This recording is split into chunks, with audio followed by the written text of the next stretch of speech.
Dalam hati dia, ya Allah, betapa menderitanya dia. Anak satu-satunya ternyata diambil oleh Allah Subhanahu wa ta'ala. Lalu dia pun turun dari bukit. Dia serba salah. Dia menyampaikan kepada kakek itu apa enggak ya? Saya menyampaikan atau enggak ya? Akhirnya di tengah-tengah rasa tidak tega itu, dia ingat akan Nabi Ayub alaihi salam. Dia pun masuk lagi ke tenda. Assalamualaikum. Waalaikumsalam. Gimana kabar anak saya? Kek, saya mau tanya dulu, kira-kira mana yang lebih dicintai oleh Allah, kakek atau Nabi Ayub? Tentu Nabi Ayub lebih dicintai. Mana yang lebih disayangi, kakek atau Nabi Ayub? Tentu Nabi Ayub disayangi. Mana yang lebih tinggi derajatnya, kakek atau Nabi Ayub? Tentu Nabi Ayub lebih tinggi derajatnya. Wahai kakek, aku ingin mengabarkan sebuah kabar. Nabi Ayub, kekasih Allah yang begitu dicintai oleh Allah, diberi musibah yang begitu besar. Dan saya ingin mengabarkan bahwa anak kakek sudah diambil oleh Allah Subhanahu wa ta'ala. Kakek itu lalu langsung berkata, La ilaha illallah, La ilaha illallah, La ilaha illallah. Lalu beliau pun jatuh ke pangkuan anak muda tersebut dan dia meninggal.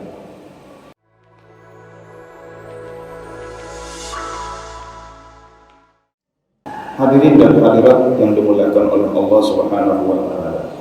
Allahu akbar, Allahu akbar, Allahu akbar, walillahil hamd. Oleh karena itu pada kesempatan yang mulia ini, izinkan khatib mengajak kepada diri saya pribadi dan hadirin dan hadirat sidang Idul Fitri yang dimuliakan oleh Allah Subhanahu wa ta'ala. Marilah kita bertakwa kepada Allah Subhanahu wa ta'ala. Alhamdulillahirabbil alamin. Allahumma shalli ala nabiyil hasyim Muhammad wa ala alihi wasallam taslima. Allahu akbar, Allahu akbar, Allahu akbar, walillahil hamd. Hadirin dan hadirat yang dimuliakan oleh Allah, ada 5 hal yang perlu kita capai pasca Ramadan, di mana 5 tujuan itu memiliki satu kunci. Yang pertama adalah bahwa kita perlu memiliki tameng terhadap strategi-strategi setan.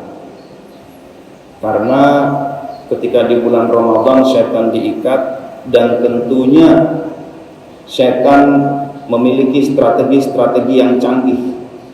Mereka diikat tidak diam, tetapi mereka berpikir apalagi strategi-strategi yang akan digunakan oleh setan untuk menggoda kita. Oleh karena itu yang pertama, kita perlu memiliki tameng dari godaan setan. Yang kedua, Ramadan adalah bulan suci. Yang turun pada saat itu adalah kitab suci untuk menjadikan kalbu kita suci menghadap kepada Allah yang Maha Suci. Oleh karena itu tujuan yang kedua adalah kita perlu mempertahankan agar kalbu kita tetap dalam keadaan suci. Yang ketiga, Ramadan adalah bulan penuh syukur nikmat. Jangankan nikmat besar, nikmat kecil saja, sekedar air putih dan kurma beberapa butir kita syukuri. Maka bagaimana pasca Ramadan juga kita tetap memiliki rasa syukur kepada Allah Subhanahu wa ta'ala. Yang keempat, bulan Ramadan adalah bulan dengan kesadaran spiritual tinggi, di mana kita banyak diingatkan, apakah dengan sholat tarawih, apakah dengan puasa di bulan Ramadan yang selalu membuat kita ingat kepada Allah Subhanahu wa ta'ala. Saat lemas ingat kepada Allah, saat panas ingat kepada Allah, saat kita sakit dan harus menyelesaikan puasa ingat kepada Allah. Maka kesadaran spiritual begitu tinggi. Maka bagaimana pasca Ramadan kita juga memiliki kesadaran spiritual yang tinggi. Yang kelima, Ramadan rasanya begitu erat persatuan di antara kita, erat persaudaraan di antara kita. Oleh karena itu tujuan yang kelima, bagaimana pasca Ramadan kita tetap memiliki ukhuwah Islamiyah. Kita sering berjumpa di masjid untuk buka bersama, untuk rapat, untuk tarawih, untuk sholat subuh, dan kegiatan-kegiatan lain. Terasa begitu kuat persaudaraan di antara kita, juga persatuan. Oleh karena itu bagaimana setelah Ramadan kita tetap memiliki persaudaraan dan persatuan yang kuat. Allahu Akbar, Allahu Akbar, Allahu Akbar, walillahil hamd. Hadirin dan hadirat sidang Idul Fitri yang dimuliakan oleh Allah Subhanahu wa taala. Yang pertama adalah kita perlu memiliki tameng dari setan. Apa tameng itu? Di dalam surah Al-A'raf ayat 201 Allah berfirman, a'udzubillahi minasyaitonir rajim.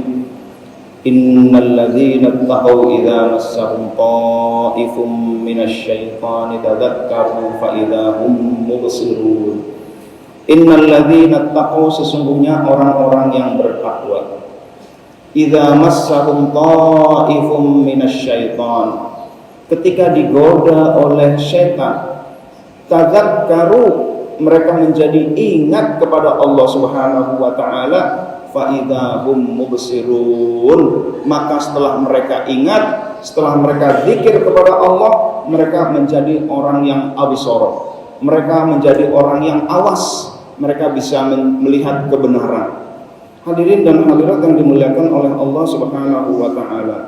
Maka begitu pula Nabi Yusuf alaihi salam, ketika di dalam Al-Qur'an Allah abadikan, walaqad hammat bihi wa hamma biha walaula arra'a burhan rabbi.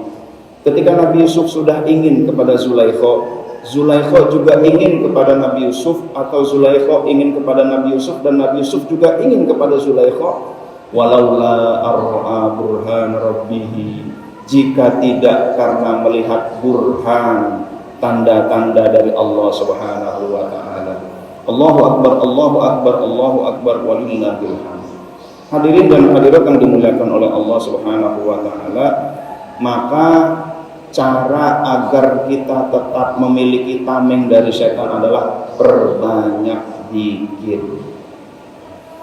Karena di dalam kitab Minahus Saniyah dijelaskan bahwa setiap saat manusia ini ditunggangi setan. Dan ketika manusia itu berzikir kepada Allah, maka setan jatuh bagaikan manusia jatuh dari kuda. Jadi tanpa terasa pasca Ramadan sesungguhnya kita digandulin setan terus setiap saat, kecuali kalau kita berzikir kepada Allah Subhanahu wa taala.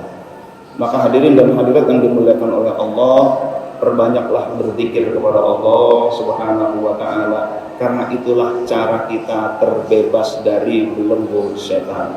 Allahu Akbar, Allahu Akbar, Allahu Akbar, walillahil hamd.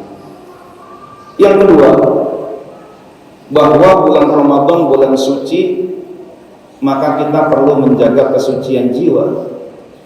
Bagaimanakah agar kita tetap terpelihara kesucian jiwa kita? Di mana Rasulullah Shallallahu Alaihi Wasallam beliau bersabda, "Alaikum bila ilaha illallah wal istighfar." Hendaklah kalian dengan la ilaha illallah dan istighfar. Fa'akthiru minha, kata Rasulullah Shallallahu Alaihi Wasallam, perbanyak la ilaha illallah, perbanyak istighfar. Fa inna iblis qala, sesungguhnya iblis berkata, kata Rasulullah Shallallahu Alaihi Wasallam. Apa pengakuan iblis? Ahlakun nasa bidzunub, aku hancurkan manusia dengan dosa-dosa. Fa ahlakuni bila ilaha illallah wal istighfar. Mereka manusia menghancurkan aku dengan la ilaha illallah dan istighfar. Hadirin dan hadirat yang dimuliakan oleh Allah Subhanahu wa taala, al-hadis.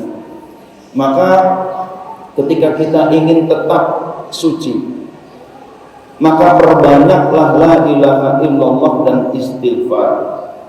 Di dalam banyak keterangan hadis juga yang tertera di dalam kitab Minahus Saniyah, malaikat mencatat dosa manusia itu ada jeda. Tidak langsung manusia digoda setan lalu berbuat dosa dicatat oleh malaikat, tidak langsung. tetapi ada jeda. Dalam satu riwayat 2 jam, dalam riwayat hadis lain 3 jam, dalam riwayat lain 6 jam. Artinya apa? Hadirin dan hadirat yang dimuliakan oleh Allah Subhanahu wa taala. Maka ketika kita memperbanyak istighfar dan kita sudah berbuat dosa dan kita beristighfar, dosa kita tidak jadi dicatat oleh malaikat. Malaikat berdoa kepada Allah ketika ada manusia yang berdosa. Malaikat berharap, ya Allah, mudah-mudahan si pendosa itu segera beristighfar sebelum 2 jam. Maka kalau hadisnya 6 jam, ya Allah, semoga pendosa itu sudah beristighfar minta ampun kepada Engkau sebelum 6 jam ya Allah. Itulah orang-orang yang mahfuz, itulah orang-orang yang maksum, orang-orang yang terbebas dari dosa. Bukan mereka tidak pernah berbuat dosa, tetapi mereka ketika berbuat dosa, mereka segera sebelum 2 jam, sebelum 3 jam, sebelum 6 jam, mereka sudah beristighfar kepada Allah Subhanahu wa taala. Maka setan berusaha untuk menghancurkan kita dengan dosa-dosa. Kita hancurkan strategi-strategi setan dengan la ilaha illallah dan istighfar. Maka Rasulullah SAW mewasiatkan kepada kita, kalau ingin menang melawan setan, perbanyaklah la ilaha illallah dan istighfar. Allahu akbar, Allahu akbar, Allahu akbar, walillahil hamd. Yang ketiga, tujuan yang ingin tetap kita capai pasca Ramadan adalah kita tetap menjadi hamba yang pandai bersyukur. Syukur ini sesuatu yang mudah diucapkan tetapi tidak mudah dilaksanakan. Sebagai bukti, sebagai potret, tidak mudah dilaksanakan, hanya sedikit manusia yang pandai bersyukur. Ketika menyatakan jumlah orang yang pandai bersyukur, selalu Al-Quran menyandingkan dengan kata-kata sedikit. Qalilan ma tashkurun, sedikit yang bersyukur. Qalilan ma yashkurun, sedikit dari mereka yang bersyukur. Wa qalilum min ibadiyas syakur, sedikit dari hambaku yang pandai bersyukur. Wala tajidu aktsarahum syakirin, kamu tidak akan mendapatkan mayoritas manusia itu bersyukur. Mayoritas manusia kufur nikmat. Maka orang yang bersyukur adalah orang yang sedikit. Hadirin dan hadirat yang dimuliakan oleh Allah Subhanahu wa taala, ada sebuah riset dilakukan oleh dokter di bidang psikologi dari Amerika bernama Hal Urban. Dia menggunakan riset, menggunakan survei berapa banyak manusia yang pandai bersyukur. Beliau membuat belangko kepada pesertanya dalam 24 jam, apakah ada manusia yang tidak mengeluh. Ukurannya adalah keluhan. Semakin banyak keluhan berarti semakin minim syukurnya. Semakin minim keluhan, semakin sedikit keluhan, berarti semakin tinggi syukurnya. Dia mengadakan penelitian, ada nggak manusia yang selama 24 jam tidak mengeluh. Ternyata dari 30 orang tidak ditemukan satupun. Penelitian dilanjutkan sampai 7.000 orang. Dan dari 7.000 orang itu ternyata baru ditemukan 1 orang yang selama 24 jam tidak mengeluh. Manusia kerjaannya mengeluh. Berangkat pakai motor kerja, lihat mobil dia mengeluh, enak berangkat pakai mobil. Di luar panas, di dalam mobil adem. Di luar hujan, di dalam kering. Di luar berdebu, di dalam bersih udaranya. Enak yang berangkat kerja pakai mobil. Dia tidak tahu yang pakai mobil sedang melihat dia. Enak yang berangkat kerja pakai motor. Di mana-mana nggak kena macet. Jakarta pilihannya macet atau macet banget. Ya Allah, enak berangkat kerja pakai motor. Kalau sama-sama mengeluh, yang pakai motor tidak nikmat, yang pakai mobil tidak nikmat. Baru berangkat macet sebentar sudah mengeluh. Baru bangun tidur badan nggak enak sudah mengeluh. Baru sarapannya kurang sesuai dengan selera sudah mengeluh terus manusia kerjaannya. Hadirin dan hadirat yang dimuliakan oleh Allah Subhanahu wa taala, riset dilanjutkan sampai 23 tahun. Ternyata dari 23 tahun didata berapa orang yang tidak memiliki keluhan, baru ditemukan 4 orang. Maha benar Allah dengan segala firman-Nya, wa qalilum min ibadiyasy syakur, dan sedikit dari hambaku yang pandai bersyukur. Allahu akbar, Allahu akbar, Allahu akbar, walillahil hamd. Hadirin dan hadirat sidang Idul Fitri yang dimuliakan oleh Allah Subhanahu wa taala. Sedangkan syukur adalah kunci kenikmatan hidup. Kenikmatan hidup bukan tergantung kekayaan dan fasilitas. Betapa banyak orang kaya, pengusaha besar, salah satu orang terkaya di Indonesia, dia stres, dia lompat dari lantai 14. Tetapi betapa banyak juga petani yang hidupnya serba pas-pasan, tetapi dia menikmati hidupnya bersama istri dan anak-anaknya. Jadi syukur itu bukan tergantung kekayaan, tetap kenikmatan hidup bukan tergantung kekayaan dan fasilitas, tetapi kenikmatan hidup tergantung rasa syukur kita kepada Allah Subhanahu wa taala. Punya motor tidak bersyukur, mengeluh terus, motornya jadi nggak enak. Punya mobil mengeluh terus, mobilnya jadi nggak enak. Punya rumah mengeluh terus, rumahnya jadi nggak enak. Punya pasangan hidup mengeluh terus, pasangan hidup jadi tidak enak. Tetapi bagi orang yang bersyukur, punya motor bersyukur, motornya nikmat. Punya mobil bersyukur, mobilnya nikmat. Punya rumah bersyukur, rumahnya nikmat. Punya pasangan hidup, punya keluarga bersyukur, pasangan hidup dan keluarga begitu nikmat. Allahu akbar, Allahu akbar, Allahu akbar, walillahil hamd. Hadirin dan hadirat sidang Idul Fitri yang dimuliakan oleh Allah Subhanahu wa taala. Lalu apa kunci agar kita menjadi hamba yang pandai bersyukur? Ini pula pertanyaan yang diajukan oleh Nabi Musa alaihi salam kepada Allah Subhanahu wa taala. Nabi Musa berkata, "Ya Rabb, kaifa ashkuruka?" Wahai Allah, wahai Tuhan, bagaimana aku bersyukur kepada Engkau ya Allah? Allah menjawab, qala lahu rabbuh. Allah menjawab, tadhkuruni wala tansani. Engkau zikir kepada aku dan engkau jangan lupa kepadaku. Itulah tips dari Allah kepada Nabi Musa. Saat Nabi Musa bertanya bagaimana cara bersyukur kepada Allah Subhanahu wa taala, bagaimana agar menjadi hamba yang pandai bersyukur. Allah melanjutkan di dalam hadisnya, di dalam kepada Nabi Musa, fa idza dzakartani faqad syakartani. Ketika engkau berzikir kepadaku, pasti engkau bersyukur kepadaku. Wa idza nasitani faqad kafartani. Dan ketika engkau lupa kepadaku, pasti engkau kufur kepadaku. Hadirin dan hadirat yang dimuliakan oleh Allah Subhanahu wa taala, lagi-lagi kuncinya adalah berzikir kepada Allah Subhanahu wa taala. Orang yang ingat kepada Allah, dia akan mudah bersyukur. Kalau dia sudah bersyukur, maka hidupnya apapun kondisinya menjadi nikmat. Suatu saat ada seorang pemuda kesasar. Ketika kesasar, dia menemukan ada sebuah tenda. Dia ingin menanya alamat. Setelah dibuka tenda tersebut, ternyata ada seorang kakek-kakek, tangannya buntung, kakinya buntung, matanya buta. Lengkap sudah penderitaan kakek itu. Susah mencari orang yang lebih menderita dari dia, pikir anak muda tadi. Namun ada hal yang membuat anak muda tadi takjub. Karena ternyata lisan kakek itu selalu berzikir, Alhamdulillahilladzi faddalani ala katsirin mimman khalaqa tafdila. Segala puji bagi Allah, alladzi faddalani, yang melebihkan aku, mimman khalaqa tafdila, lebih daripada kebanyakan makhluk-makhluk lain dengan berbagai kelebihan.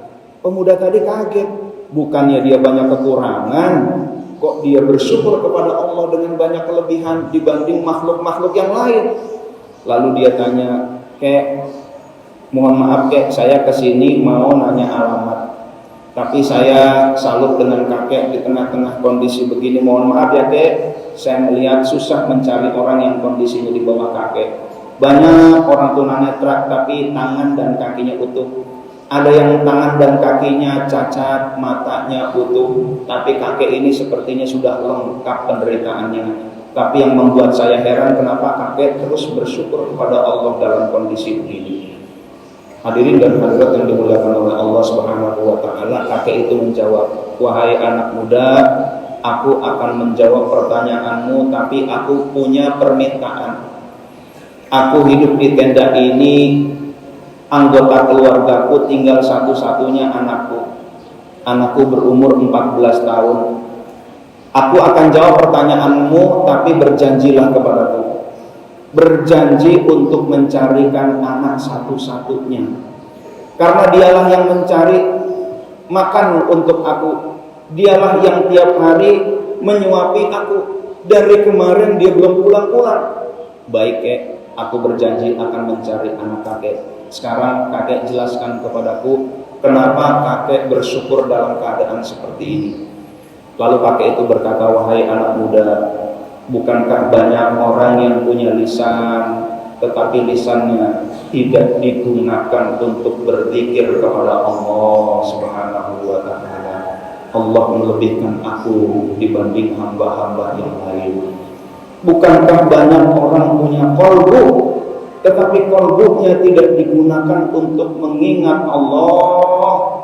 Allah lebihkan aku dibandingkan dengan hamba-hamba yang lain.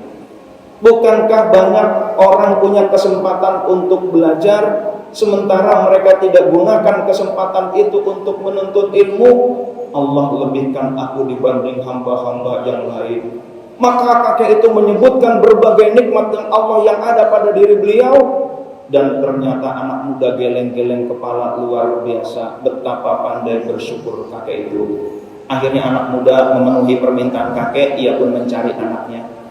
Tanya-tanya keluarga kampung, 14 tahun, ciri-ciri begini. Oh, kemarin ada tuh anak naik ke bukit itu, kurang lebih usia segitu dengan ciri-ciri begitu. Coba naik ke bukit. Setelah naik ke bukit, dan ternyata ditemukan di bukit itu ada burung bangkai sedang berkerumun. Pemuda tersebut berkata, "Ya Allah, mudah-mudahan yang dikerumuni bukan bangkai anaknya si kakek itu." Lalu diusirlah burung bangkai itu, dan dilihat ternyata ada bangkai seorang anak, dan ciri-cirinya adalah anak kakek tersebut. Dalam hati dia, ya Allah, betapa menderitanya dia. Anak satu-satunya ternyata diambil oleh Allah Subhanahu wa taala. Lalu dia pun turun dari bukit. Dia serba salah. Dia menyampaikan kepada kakek itu apa enggak ya? Saya menyampaikan atau enggak ya? Akhirnya di tengah-tengah rasa tidak tega itu, dia ingat akan Nabi Ayub alaihissalam. Dia pun masuk lagi ke tenda. "Assalamualaikum." "Waalaikumsalam. Gimana kabar anak saya?" "Kek, saya mau tanya dulu, kira-kira mana yang lebih dicintai oleh Allah, kakek atau Nabi Ayub?" "Tentu Nabi Ayub lebih dicintai." "Mana yang lebih disayangi, kakek atau Nabi Ayub?" "Tentu Nabi Ayub disayangi." "Mana yang lebih tinggi derajatnya, kakek atau Nabi Ayub?" "Tentu Nabi Ayub lebih tinggi derajatnya." "Wahai kakek, aku ingin mengabarkan sebuah kabar. Nabi Ayub, kekasih Allah yang begitu dicintai oleh Allah, diberi musibah yang begitu besar. Dan saya ingin mengabarkan bahwa anak kakek sudah diambil oleh Allah Subhanahu wa ta'ala." Kakek itu lalu langsung berkata, "La ilaha illallah, la ilaha illallah, la ilaha illallah." Lalu beliau pun jatuh ke pangkuan anak muda tersebut, dan dia meninggal. Hadirin dan hadirat yang dimuliakan oleh Allah Subhanahu wa taala. Lalu anak muda tadi bingung. Saya kesini mau cari alamat, tiba-tiba mendapatkan seorang kakek meninggal dunia. Bagaimana ini? Beliau keluar dari tenda dan menemukan ada 3 pemuda lain. "Wahai saudara-saudaraku, saya mau tanya kepada kalian, apakah kalian mau mendapatkan pahala yang Allah antarkan kepada kalian?" "Ya, apa tuh pahalanya?" "Ini adalah pahala besar." "Iya, sebutkan pahalanya." "Sini, masuk ke tenda." Ketika masuk ke tenda, tenda itu ternyata ada kakek yang sedang meninggal, ditutupi oleh kain, dan membukalah ketiga orang tersebut. Dan ketika dibuka, wajah jenazah itu dan mereka teriak, Abu Kilabah, Abu Kilabah, Abu Kilabah. Siapa dia? Dia adalah guru kami. Dia adalah sahabat Rasulullah SAW, satu-satunya yang masih hidup di muka bumi. Hadirin dan hadirat yang dimuliakan oleh Allah Subhanahu wa taala. Allahu Akbar, Allahu Akbar. Allahu Akbar, walillahil hamd. Ternyata beliau sahabat Rasulullah SAW yang mulia. Beliau adalah seorang alim, beliau adalah guru besar, dan beliau dipanggil oleh Allah Subhanahu wa taala. Beliau adalah ahli bersyukur. Mari kita lihat diri kita. Adakah yang kondisinya lebih buruk dari beliau? Tidak ada. Tetapi mengapa masih kita sering mengeluh kepada Allah Subhanahu wa taala? Barangkali kalau ada yang kondisinya lebih buruk dari beliau, silakan mengeluh, enggak apa-apa. Tetapi beliau dengan kondisi seperti itu tetap bersyukur kepada Allah Subhanahu wa taala. Maka tidak pantas kita yang jauh lebih baik kondisinya dari beliau, kita sering mengeluh kepada Allah Subhanahu wa taala. Malamnya pemuda tersebut bermimpi berjumpa Abu Kilabah dalam keadaan sehat walafiat, dalam keadaan utuh, dan Abu Kilabah berterima kasih kepada pemuda tersebut. Allahu Akbar, Allahu Akbar, Allahu Akbar, walillahil hamd. Hadirin dan hadirat yang dimuliakan oleh Allah Subhanahu wa taala, yang berikutnya adalah kesadaran spiritual. Jadi rupanya kunci bersyukur banyak zikir. Orang kalau banyak zikir pasti bersyukur kepada Allah Subhanahu wa taala. Kalau kita susah bagaimana cara bersyukur? Perbanyak zikir. Itu pesan Allah kepada Nabi Musa. Yang keempat adalah kesadaran spiritual. Saat bulan Ramadan kita begitu sadar, seakan-akan kita begitu dekat dengan Allah. Bagaimana selanjutnya? Maka begitu pula di dalam hadis qudsi Allah berfirman, Ana inda dhanni abdi bi wa ana ma'ahu idza dzakarani. Aku tergantung prasangka hambaku terhadapku, dan aku bersama orang yang zikir kepadaku. Jadi kalau kita ingin disertai Allah di dalam setiap langkah kita, di dalam aktivitas kerja kita, perbanyak zikir kepada Allah. Orang yang kerja sambil zikir, kerjanya dibimbing oleh Allah. Orang yang mendidik sambil zikir, dia mendidik sambil dibimbing oleh Allah Subhanahu wa taala. Orang yang beraktivitas sambil berzikir, dia beraktivitas ditemani, dibimbing oleh Allah Subhanahu wa taala. Maka ketika kita ingin terus merasa dekat dengan Allah, perbanyak zikir kepada Allah. Yang kelima, kita merindukan persaudaraan dan persatuan di antara sesama muslim. Dan ini menjadi penyakit umat Islam khususnya di Indonesia. Palestina tidak kunjung menang karena kita tidak berjamaah. Indonesia muslimnya negeri dengan muslim terbesar kedua di dunia. Yang pertama adalah Pakistan. Pakistan dengan muslim 240 juta. Indonesia 236 juta per 2024. Jadi Pakistan sudah lebih besar muslimnya daripada Indonesia. Oke, jumlahnya besar, bagaimana penguasaan sumber daya? Lihatlah orang-orang terkaya di Indonesia, apakah mereka muslim? Bukan. Lihatlah penguasa tanah, 2% menguasai 74% tanah di Indonesia, apakah mayoritas mereka muslim? Bukan. Hadirin dan hadirat yang dimuliakan oleh Allah Subhanahu wa taala. Mengapa begitu? Karena kita kurang bersatu, kita kurang berjamaah. Dan salah satu penyebab susah bersatu adalah suudzon. Kalau saya gunakan kacamata berwarna merah, saya melihat jamaah Bapak Ibu yang ada di sini, saya diminta untuk mencari orang dengan baju putih, saya tidak akan temukan. Kenapa? Apakah tidak ada orang baju putih? Tidak. Yang ada adalah kacamata saya yang salah, kacamata saya yang berwarna merah.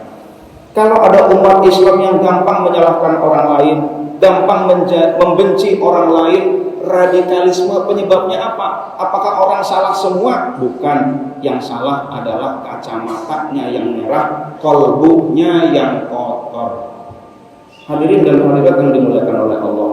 Orang yang kolbunya kotor mudah suudzon kepada orang lain. Orang yang kolbunya kotor mudah membenci orang lain. Tetapi orang yang kolbunya bersih, dia mudah husnudzon kepada orang lain, mudah memaafkan orang lain. Jadi kunci dari persatuan dan persaudaraan adalah kebersihan kolbu, dan kunci kebersihan kolbu Rasulullah SAW berpesan, inna likulli syai'in siqalah wa siqalatul qalbi dzikrullah. Tiap segala sesuatu ada alat pembersih, dan pembersih kolbu adalah zikir kepada Allah Subhanahu wa taala. Allahu akbar, Allahu akbar, Allahu akbar, walillahil hamd. Intinya hadirin dan hadirat sidang Idul Fitri yang dimuliakan oleh Allah, kita perlu tetap memiliki tameng yang kuat terhadap strategi godaan setan, dan tameng itu adalah zikir kepada Allah. Kita perlu tetap menjaga kesucian jiwa, dan jiwa kita suci dari dosa-dosa dengan memperbanyak la ilaha illallah dan istighfar. Kita perlu meningkatkan rasa syukur kita agar hidup kita nikmat, dan kunci syukur adalah zikir kepada Allah sebagaimana yang Allah pesankan kepada Nabi Musa. Dan selanjutnya kita perlu memiliki kesadaran spiritual bersama Allah, dekat dengan Allah. Dan Allah berkata bahwa aku bersama orang yang zikir kepadaku. Dan kita perlu persatuan dan persaudaraan. Itu susah terjadi kalau kolbu kita kotor, dan membersihkan kolbu adalah dengan zikir kepada Allah Subhanahu wa taala. Maka pasca Ramadan ini kalau saya ditanya satu hal, Ustaz, apa satu hal yang paling penting untuk meramadankan 11 bulan berikutnya? Satu hal itu adalah memperbanyak zikir kepada Allah Subhanahu wa taala. Mudah-mudahan Allah beri taufik dan hidayah kepada kita agar kita menjadi ahli zikir, agar lisan kita selalu berzikir kepada Allah, basah dengan zikir kepada Allah, dan kalbu kita adalah kalbu yang selalu mengingat Allah. Amin amin ya rabbal alamin. Barakallahu li wa lakum fil Qur'anil Karim wa nafa'ani wa iyyakum bima fihi minal ayati wa dzikril hakim. Aqulu qouli hadza wa astaghfirullahal azim li wa lakum wa lisa'iril muslimin wal muslimat wal mu'minina wal mu'minat fastaghfiruhu innahu huwal ghafurur rahim. Allahumma shalli ala sayyidina Muhammad wa ala ali sayyidina Muhammad. Allahumma shalli wa sallim wa barik alaihi. Allahu akbar, Allahu akbar, Allahu akbar, Allahu akbar, Allahu akbar, Allahu akbar, Allahu akbar kabira walhamdulillahi katsiran wa subhanallahi bukratan wa asila. Alhamdulillah, alhamdulillahilladzi amarna bil ittihad wal i'tisam bihablil matin. Asyhadu an la ilaha illallah wahdahu la syarika lahu, iyyahu na'budu wa iyyahu nasta'in. Wa asyhadu anna Muhammadan abduhu wa rasuluhu al-mab'uts rahmatan lil alamin. Allahumma shalli ala nabiyyil hasyimi Muhammad wa ala alihi wa sallim taslima. Amma ba'du fa ya ibadallah, usikum wa nafsi bi taqwallah wa taqullaha haqqa tuqatih la'allakum tuflihun. Qala Allah ta'ala fil Qur'anil Karim, innallaha wa malaikatahu yusholluna 'alan nabi ya ayyuhalladzina amanu shallu 'alaihi wa sallimu taslima. Allahumma shalli ala nabiyyil hasyimi Muhammad wa ala alihi wa sallim taslima. Walhamdulillahi rabbil alamin. Allahumma ighfir lil muslimina wal muslimat wal mu'minina wal mu'minat, irfa' lahumud darajat wa dha'if lahumul hasanat wa kaffir anhumus sayyi'at wa adkhilhumul jannata ma'al aba'i wal ummahat. Allahumma ya qadiyal hajat, Allahumma ya kafiyal muhimmat, Allahumma ya dafi'al baliyat, Allahumma ya rafi'ad darajat, Allahumma ya syafiyal amrad, Allahumma ya mujibat da'awat, Allahumma ya arhamar rahimin. Rabbana atina fid dunya hasanah wa fil akhirati hasanah wa qina adzaban nar. Wa sallallahu ala sayyidina Muhammad wa ala alihi wa sahbihi wa baraka wa sallam. Walhamdulillahi rabbil alamin.